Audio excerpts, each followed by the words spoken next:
I was just sitting there thinking, I have not been this happy. I was looking through my photo album on my phone, and I have never smiled this much in my life. Literally, it is kind of crazy. And one of the things is, I have never been so proud to have a girlfriend. I mean, it is, the stories are kind of endless. I was on a business trip and I was telling the bartender at the hotel about my relationship. He liked the story. And it's very, very different for me based upon my previous dating life. She is, let's see, she's the first person or the first woman that I've ever dated that I brought on a YouTube channel in 2009, 16 years. First person ever. And one of the things that I love about our relationship is we laugh and we have a lot of fun. And she's always saying that she's shy, right? She's like, I'm shy. But she has never been shy with me. I remember we were out shopping and I tried on this jacket and she was across the room and she said, no. Not like, no, it was like, no, don't buy that. I was like, all right, let's put the jacket back. And I want to talk about our sex life without talking about our sex life. I'm not going to get into intimate details, but it was her ideal for us to have sex for the first time. It was her ideal. And she was very, very aggressive. And when I hear that I'm shy and I look at her behavior with me, I just don't see it. I really, really don't see it. And we flirt a lot. One of the things I like to do is send her dirty texts. And how can I talk about this one? Okay, I'm just gonna say it up. She has the most amazing breast. And for years, well, I would have to go back to 2020, the last time I dated someone with huge breast. And I'm not normally a breast guy, but for some reason, I just love them. I love them. And this morning I was talking about, I was talking about her breasts, right? And then she said, well, they're your breasts and you have no choice but to like them. I was like, all right. We have those kind of conversations all of the time. And for me, it's very, very different in regards to, okay, these are the books that we have for sale. The Savage Lawsuit, How to File, Win, and Collect Without a Lawyer. That's a great book. It'll help you file a lawsuit. Then we have The Motherfucker Principle, free digital download. That's an awesome book. Changes all the way you think. All right, so let's kind of get into the YouTube game. This is how you can start a YouTube business and make a lot of money. It is incredible. Let's get to the Uncover the Investment Lie. This is a principle that I've talked about for a long time, and this is a book you can go ahead and get today.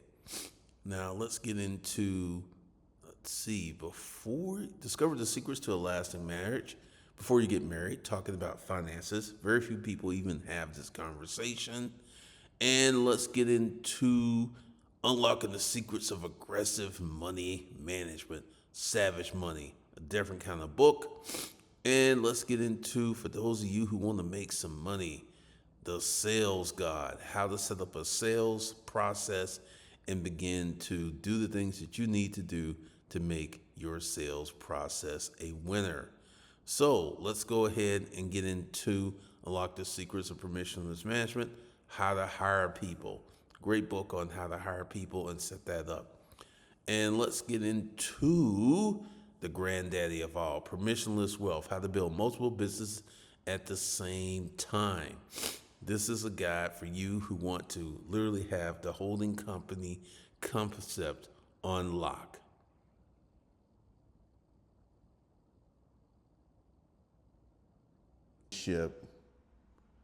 That I can recall having in years where I feel completely, utterly safe. I don't feel judged. I don't feel misaligned. There's no false characterizations. We can just have conversations and be who we are. So I'm 100% who I am. And this is one of the things we had a conversation about, because if you know anything about me, you know that I had a long-standing BDSM part of my relationships. And part of it is, if the person I'm with ain't into it, we don't do it, because it's no fun if they're not into it. And, we brought it up and stuff, and she researched it and everything. But that's not part of our dynamic, because I don't really think that she's into it. And I haven't tried to force the issue, but it's just, we were able to have a conversation, and we had an adult conversation about sex before we had sex. And what I'm beginning to understand is she has an incredible memory, because one of the things we have issues on, she's like, I tell you stuff and you forget. I remember everything you tell me. And I'm like, I'm really being like, she does remember everything I tell her, because I told her exactly what I like with sex. And oh my God, she be on it. She be on it. And a big part of this is communication, being open, being upfront, and being honest, which makes me kind of look back at my previous relationships where I intentionally kept parts of myself hidden. I kept my money hidden. I kept what I did for a living to make that money hidden. But at one point, it became unavoidable. I'm driving a brand new BMW. I'm driving a brand new Porsche.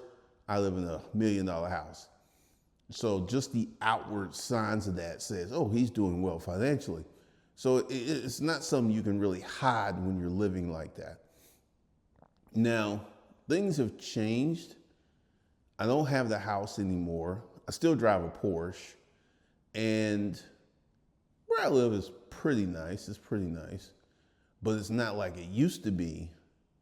And a big part of this is I have been talking about relationships with Disruptive Male on YouTube for years.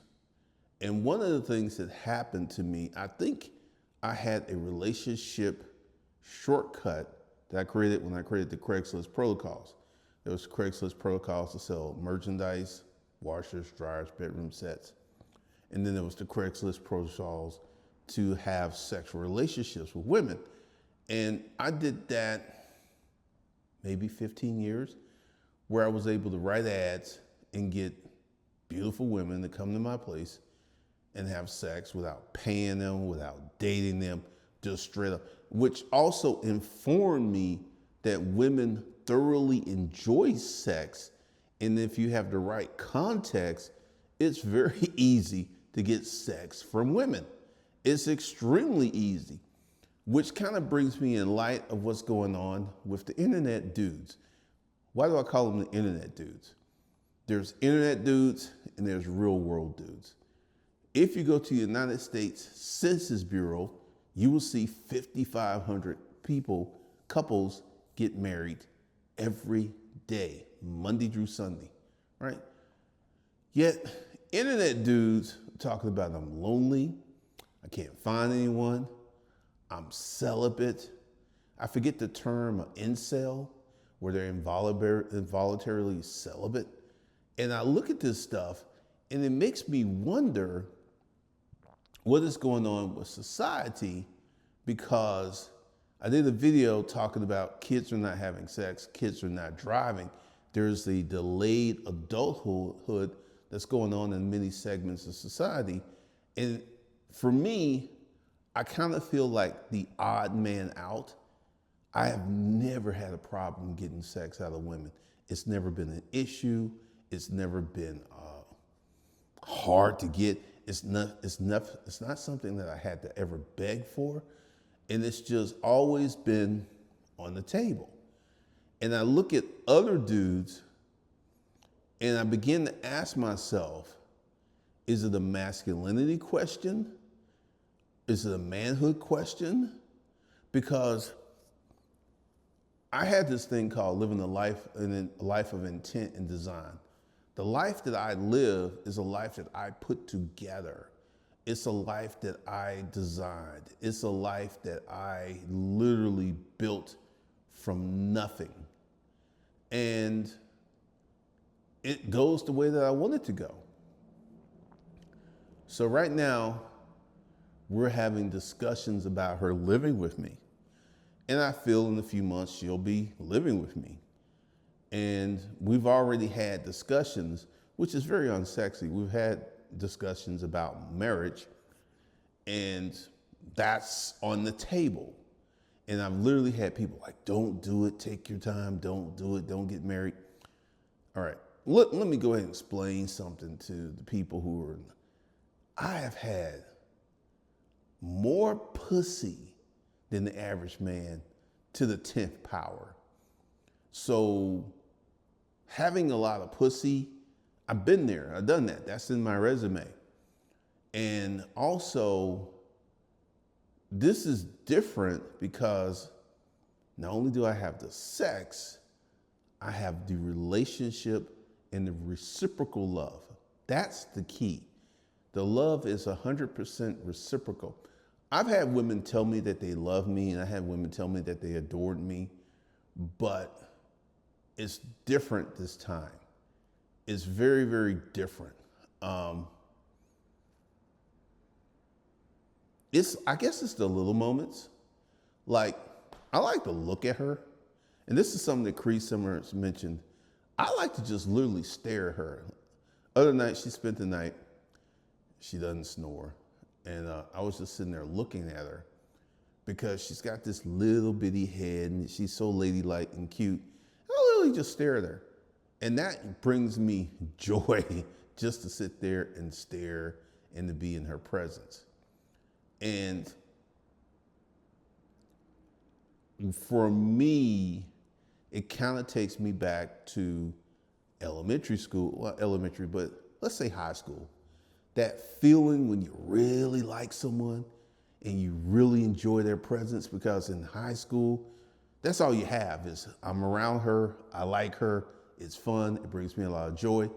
You don't have this category of sexual experience to reflect back on. And even though I have that catalog, it's very, very different. It's like little stuff. Like we're going somewhere and she's got this little habit of wiggling her fingers like hold my hand. I just love that. I mean, so many little moments, and she is taller than my so-called type. And I'll talk about that because typically I really like short women. Breasts were never really a big issue. And it was about submission and attitude more so than physical attributes. Now, I'm all about the physical attributes. Like, she says she has a little booty. I love her booty because she's got this little walk and it's just, and she's like, I have a little booty. I was like, I like the little booty. Little booties are important around here. And the whole physicality of it is very different because, like I said, she's taller. She's got a chest on her. And I told her this. I like the way that you feel. I like holding her when she's nude because I just like the whole feel of that, the whole, it just, which I don't think is about sex. It's about sharing and being close to each other, which is relatively new. Like, I will go back to 2020 and I had a relationship somewhat like this, but it was missing few of the elements. And that is close as I can get. 2020, then we would go to one before her, which we had a very cozy relationship. We never argued, fussed, and fight and stuff like that. The sex was awesome. But this time it's very, very different. It's like, I'll go there. She's dark, right? She's dark complexion. And she's like the same color from head to toe, front and back. And I absolutely love it. Like, I just like looking at her. I like absorbing it and just, it's kind of strange, I know, but I like how dark she is. I enjoy the whole thing. And for me, she does punch a lot of the things I like. Like, I don't like women with big foreheads. The forehead thing, that's a turnoff. So she's got a little head, a little cute face, chest, nice booty, and I'm a foot guy. I love women with nice feet. Her feet are fucking gorgeous. I would have to say, probably the best feet of anyone I've ever dated. Anyone. I mean, I love to see her walking around barefoot because they're so cute. Now, once again, I'm a foot guy, but I don't suck toes and all that other stuff. I may hold some feet. I may massage some feet. That's the extent of it. But when I kind of look back at the things I really like, she just punches all of those checklists. And then now as our relationship grows, we're starting to have deeper and deeper conversations because I'm always been about the radical honesty, and it's getting deeper and it's deeper. And one of the things I have to understand is there's somewhat of a language barrier because she speaks French, and whenever I want to get something through to her, there's an app, I'll text it in French to her and she gets my point 100%. And, she just, it's delicious. That's what I have to say. This whole thing is delicious. And it is very much a lot of fun. It's interesting. It's invigorating. And that's what's going on with me. So if you want to actually learn how to date someone like that, I got some links below, and I'll leave a little thumbnail to the Disruptive Male, which is really starting to generate a lot of steam. Starting to actually get somewhere kind of special. So yeah, that's what's going on. That's how I feel. I'm thoroughly enjoying my life, and I really like what's happening and where we're going in this relationship, which will end up in marriage. And it's kind of interesting that I speak like that because I haven't asked her to marry me. I'm trying to give it a little time, if that makes sense, because we've known each other November the 24th. And I would say we've known each other about 103 days. So there's a little room for me to kind of take a little time to absorb and to inhale and to enjoy. So that's what I'm doing. I'm thoroughly enjoying the relationship I have.